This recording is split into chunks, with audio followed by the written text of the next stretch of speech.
আজকের নাগরিক ফোরাম আয়োজিত আজকের যে আলোচনা সভা নারীর নিরাপত্তা এবং সরকারের ভূমিকা, এটার জন্য আমি প্রথমেই তাদেরকে ধন্যবাদ দিচ্ছি। আমি স্পেসিফিক্যালি আজকে এই বিষয়ের উপরেই থাকতে চাই। প্রথমত, বিশ্বায়নের যুগে আর বর্তমানে আধুনিক যুগে এটা অত্যন্ত দুঃখের বিষয় যে আমরা আজকে এইরকম একটা টপিক্সের উপরে এখানে আলোচনা করছি। আমি বিজ্ঞ আলোচকবৃন্দ অনেক তথ্য দিয়েছেন, ভাবগম্ভীর অনেক দাবি করেছেন, আমি তাদের সাথে একমত। এবং একই সাথে ব্রডলি কয়েকটা কথা আমি বলতে চাচ্ছি। প্রথম জিনিস, আপনারা জানেন যে আমি 34 বছর সামরিক বাহিনীতে চাকরি করেছি। আমাদের শিক্ষা থেকে একটা জিনিস আমাদের বলা হয়েছিল, যা কিছু করবে নারী নরে রুট দে, লেডিস ফার্স্ট। এটাকে আমাদের ডে 1 থেকেই এই শিক্ষাটা কিন্তু আমাদের দিয়েছে। কত কোনো জিনিস এসে গেছিল, নারী যে মায়ের জাতে, নারীকে নরের উপরে স্থান দিতে হবে। আমরা কোনোদিন কোনো মহিলা কোনো একটা রুমে যদি ঢুকে, যত লোকই বসে থাকুক সবাই দাঁড়িয়ে যায়। কেন যায়? এটা সম্মান দেখায়। আমরা ওইভাবে আমার মন মানসিকতাও কিন্তু ঠিক একই রকমই আছে। এই নারীকে মর্যাদা দেওয়াটা, এটা ধর্মীয় ব্যাপারও আছে। আমাদের হান্নান ভাই খুব সুন্দরভাবে বলেছেন। এখন নারীর নিরাপত্তা আজকে যে বিষয়, অনেকে বলেছেন এটা ছোট, মেয়ে দেশের নিরাপত্তা, সামাজিক নিরাপত্তা কথা বলেছেন। এটাকে খুব ছোটভাবে ব্যক্তিগতভাবে দেখি না। বাংলাদেশে যে জিনিসটা প্রকটভাবে যে আছে, এই নারীর নিরাপত্তায় আমি প্রথমভাবে আমি দেখি একটা যে ফিজিক্যাল সিকিউরিটি নিরাপত্তা, পরে আছে আপনাদের অর্থনৈতিক নিরাপত্তা, এবং তৃতীয় সামাজিক নিরাপত্তা। আমি তিনভাবে কিন্তু জিনিসগুলো দেখি। প্রত্যেক কাগজ পড়েন, ওখানে আপনি দেখবেন রেপ হচ্ছে, ফিজিক্যাল হচ্ছে, এসিড থ্রোয়িং হচ্ছে। এগুলো কারা করতেছে? এগুলো তো আমরাই করতেছি। আমাদের কি এই শিক্ষাটা,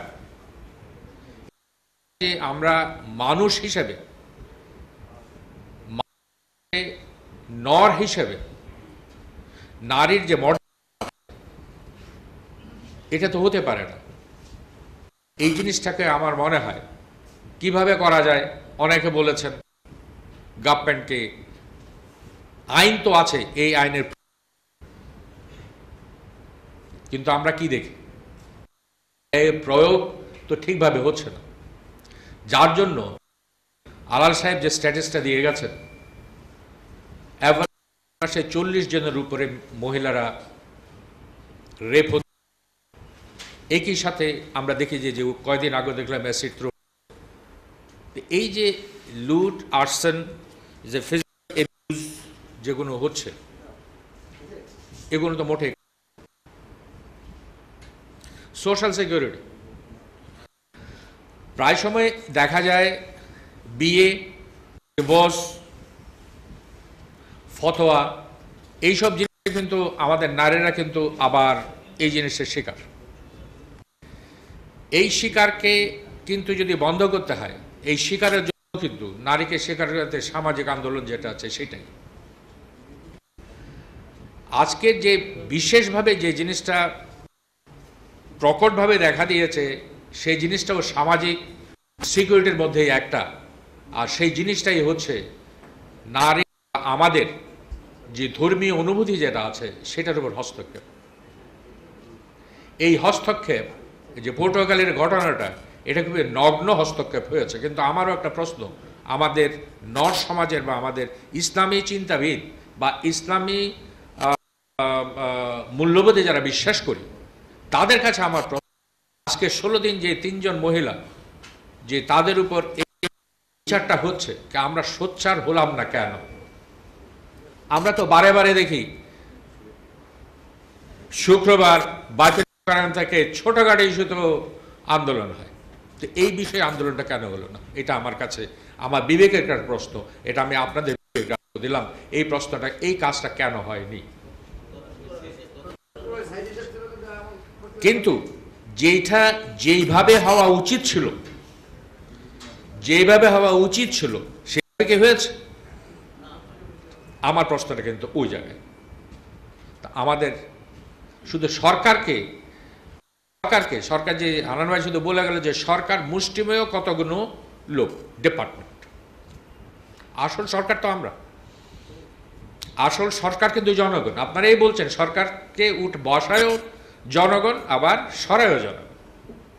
তো যারা জনগণ আছেন তারা যদি উপলব্ধি করেন যে আপনার স্ত্রী, আপনার কন্যা, আপনার বোন, তাদের নিরাপত্তা আপনারা দেবেন, তাহলে সরকার কাজ কিন্তু শুধু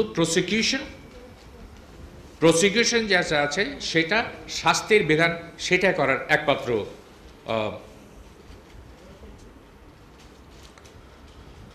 আমাকে নোটিশ আমি পেয়ে গেছি, আমি এর বেশি আমি যাচ্ছি না।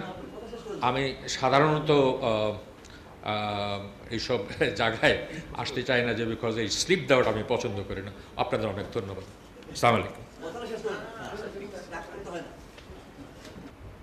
যারা মূল স্পিকার থাকেন তাদেরকে স্লিপ দেওয়ার বিষয়টা